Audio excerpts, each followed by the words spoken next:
சூப்பரான காளான் பிரியாணி எப்படி சிம்பிளாகவும் ஈஸியாகவும் என்னோடய ஸ்டைலில் செய்யலாம் அப்படிங்கிறத வந்து பார்க்கலாம். இன்றைக்கி நான் வந்து பாஸ்மதி ரைஸில் வந்து செஞ்சுருக்கிறேன். அதுக்கப்புறம் தேங்காய், பாதாம் இதெல்லாம் ஊற வச்சு பால் சேர்த்து செய்கிறப்போ இன்னுமே பிரியாணி ரொம்ப டேஸ்ட்டாக இருக்கும். எப்படி செய்யலாம் அப்படிங்கிறத வந்து பார்க்கலாம். அதுக்கு நம்ம வந்து ஒரு குக்கரில் கொஞ்சமாக தேங்காய் எண்ணெய், நெய்யெலாம் சேர்த்துட்டு கறி மசாலா பட்டை, 2 பச்சை மிளகாய், ஒரு பெரிய பல்லாரி இது எல்லாத்தையும் நீளமாக நறுக்கி சேர்த்துட்டு கொஞ்சமாக உப்பு சேர்த்து நல்லா வந்து வதக்கி விட்டுடலாம்.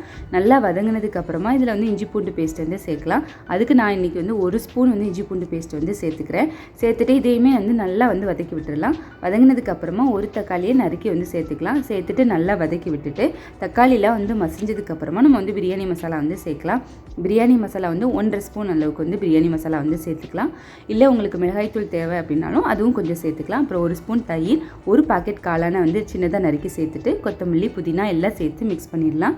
மிக்ஸ் பண்ணதுக்கப்புறமா 1.25 கிளாஸ்க்கு வந்து பாஸ்மதி ரைஸை வந்து ஊற வச்சு சேர்த்துக்கிறேன். சேர்த்துட்டு எப்போயுமே பாஸ்மதி ரைஸ்க்கு 1 கிளாஸ் அரிசி அப்படின்னா 1.5 கிளாஸ் தண்ணி, அந்த மாதிரி தண்ணி அளவு வச்சுட்டு பாதாம், தேங்காய்லாம் சேர்த்து அரைச்சி அந்த பாலும் சேர்த்து மிக்ஸ் பண்ணிவிட்டு மூடி வச்சு ஒரு விசில் வச்சோம் அப்படின்னா நமக்கு சூப்பரான காளான் பிரியாணி வந்து ரெடி ஆகிடும். இப்போ இந்த காளான் பிரியாணிக்கு நம்ம வந்து வெங்காயம், அப்புறமா வெள்ளரிக்காய், கேரட் இது எல்லாத்தையும் சேர்த்துட்டு ஒரு தயிர் சம்பல் வந்து செஞ்சோம் அப்படின்னா சூப்பராக இருக்கும். இந்த மாதிரி ஒரு டைம் ட்ரை பண்ணி பாருங்கள். பிடிச்சிருந்தது அப்படின்னா வந்து லைக் பண்ணுங்கள், ஷேர் பண்ணுங்கள்.